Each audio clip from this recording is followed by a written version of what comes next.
یہ ہے افغانستان جو کہ بہت جلد پوری دنیا کو حیران کرنے والا ہے۔ کسی نے سوچا بھی نہیں تھا کہ برسوں سے غریبی، بھوک اور وار میں گھرا ہوا افغانستان ایسا کچھ اچیو کر سکتا ہے۔ افغانستان دنیا کی سب سے بڑی آرٹیفیشل نہر بنا رہا ہے جو افغانستان کی تقدیر بدل دے گی۔ 285 کلومیٹر لمبی اور 500 فیٹ چوڑی اس نہر کا نام ہے کوش ٹیپا کینال۔ اس نہر کو بنانے کے لیے افغان گورنمنٹ نے کسی سے کوئی ایڈ، کوئی ایکوپمنٹ یا کوئی انجینئرز نہیں دیے، اور آج جب آپ یہ ویڈیو دیکھ رہے ہیں تو قریباً 100 کلومیٹر تک اس نہر کی کھدائی بھی ہو چکی ہے۔ لیکن افغانستان کو آخر اتنی لمبی نہر بنانے کی ضرورت کیا پڑی، اور ایکسپرٹس یہ کیوں کہہ رہے ہیں کہ یہ پروجیکٹ افغانستان کو اکنامکلی ٹرانسفارم کر دے گا؟ آئیں جانتے ہیں ان سب سوالوں کے جواب۔ سچ یہ ہے کہ اس ویڈیو میں سب سے پہلے ہم افغانستان کی جغرافی کو سمجھتے ہیں۔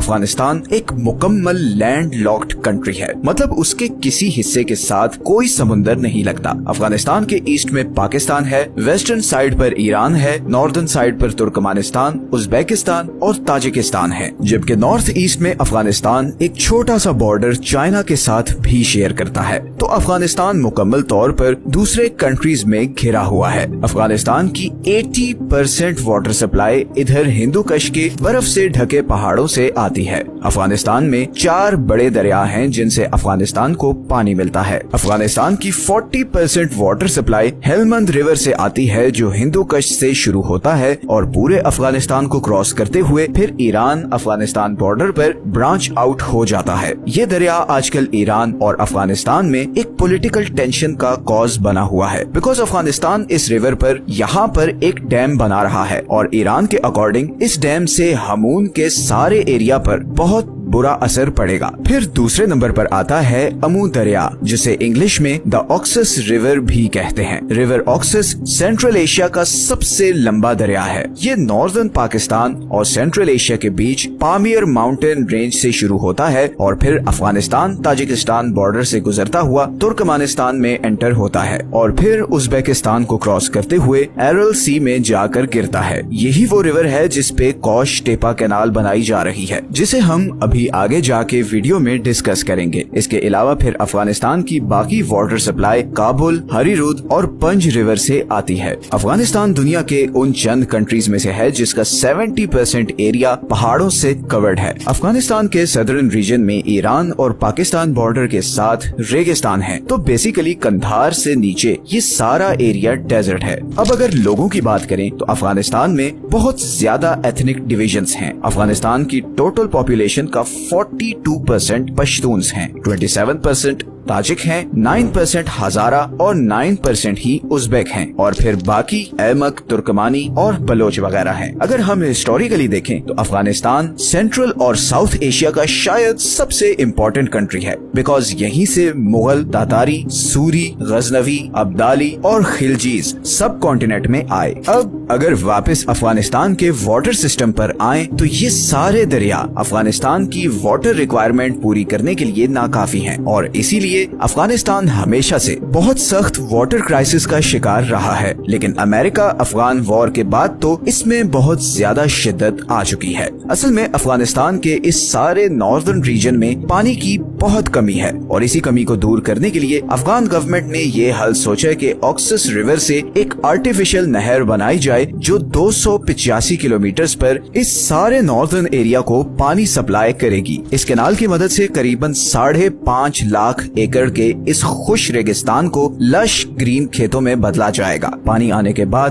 یہاں پر گیہوں اور دوسرے کئی اناج اگائے جائیں گے، بلکہ افغان گورنمنٹ تو یہ ایکسپیکٹ کر رہی ہے کہ 2028 تک افغانستان یہاں پر اگائی گئی 50% ویٹ دوسرے کنٹریز کو ایکسپورٹ کر رہا ہوگا۔ یہ پروجیکٹ مارچ 2022 میں شروع ہوا۔ اس کی انیشیل کمپلیشن ڈیٹ تو 2028 تھی، مگر جس سپیڈ سے اس پر کام ہو رہا ہے ایکسپرٹس کے مطابق 2025 میں ہی یہ کینال کمپلیٹ ہو جائے گی۔ یہ پروجیکٹ इतनी जबरदस्त प्लानिंग के साथ किया जा रहा है कि बड़े बड़े वेस्टर्न इंजीनियर्स और एक्सपर्ट्स हैरान रह गए हैं। इस प्रोजेक्ट को 3 फेजेस में डिवाइड किया गया है। पहले और दूसरे फेज में इस सारे रूट पर खुदाई की जाएगी और अभी तक 100 किलोमीटर के एरिया पर खुदाई कंप्लीट हो चुकी है। ये खुदाई करने के लिए 200 लोकल कॉन्ट्रैक्टर्स को हायर किया गया है और करीबन 7000 हॉल ट्रक्स एंड एक्सकेवेटर्स से काम लिया जा रहा है और ये सारा प्रोसेस जबरदस्त तरीके से मैनेज हो रहा है। ट्रक्स और एक्सकेवेटर्स लाइन में खड़े होते हैं। एक्सकेवेटर मिट्टी उठाकर ट्रक में डालता है।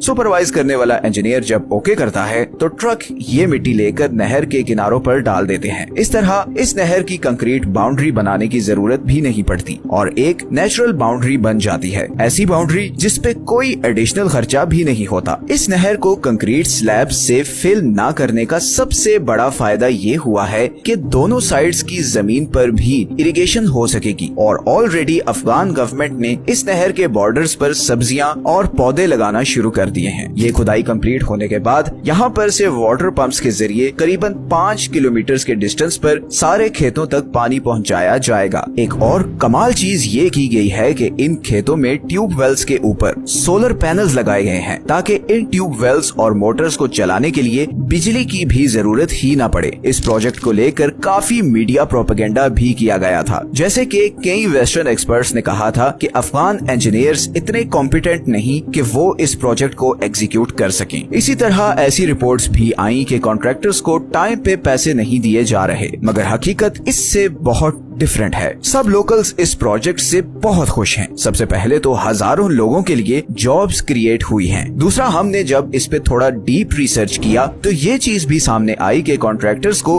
अगर टाइम पे पैसा ना मिलता तो ये प्रोजेक्ट इतनी स्पीड से आगे बढ़ता ही नहीं। इसके अलावा जौजजान, बल्ख और फरियाब प्रोविंस में रहने वाले भी बहुत ज्यादा खुश हैं क्योंकि अब उनके एरिया में पानी आएगा जिसके बाद वो खेती बाड़ी कर सकेंगे, खाना उगा सकेंगे और पैसा कमा सकेंगे। इस प्रोजेक्ट पे अभी तक सिर्फ एक प्रॉब्लम आई है और वो है तुर्कमेनिस्तान और उज्बेकिस्तान का इस रिवर पर क्लेम। इन दोनों कंट्रीज ने इस प्रोजेक्ट पर बहुत से क्वेश्चंस उठाए हैं कि कैसे ये नहर इन दोनों कंट्रीज में इस दरिया से आने वाली वाटर सप्लाई को 50% तक कम कर देगी। अफगान गवर्नमेंट और इन दोनों कंट्रीज में इस इशू पर बातचीत चल रही है। तालिबान इन दोनों कंट्रीज को कन्विंस कर रहे हैं कि अलमाती एग्रीमेंट ऑफ 1992 के अकॉर्डिंग अमू दरिया पर अफगानिस्तान का भी राइट है और अगर तुर्कमेनिस्तान अपने फायदे के लिए इस रिवर पर कराकुम कैनाल बना सकता है तो अफगानिस्तान क्यों नहीं। कराकुम कैनाल दुनिया की सबसे बड़ी नहर है और इसे तुर्कमेनिस्तान ने 1988 में बनाया ताकि ऑक्सस रिवर से पानी लेकर कराकुम डेजर्ट में इरिगेशन की जा सके। इस कैनाल की वजह से तुर्कमेनिस्तान ने इस पूरे रेगिस्तान को सरसब्ज खेतों में तब्दील कर दिया और ऐसा ही कुछ अफगानिस्तान भी करना चाहता है। अब यहाँ पर एक और इंटरेस्टिंग चीज ये भी है कि उज्बेकिस्तान और तुर्कमेनिस्तान अफगानिस्तान के लिए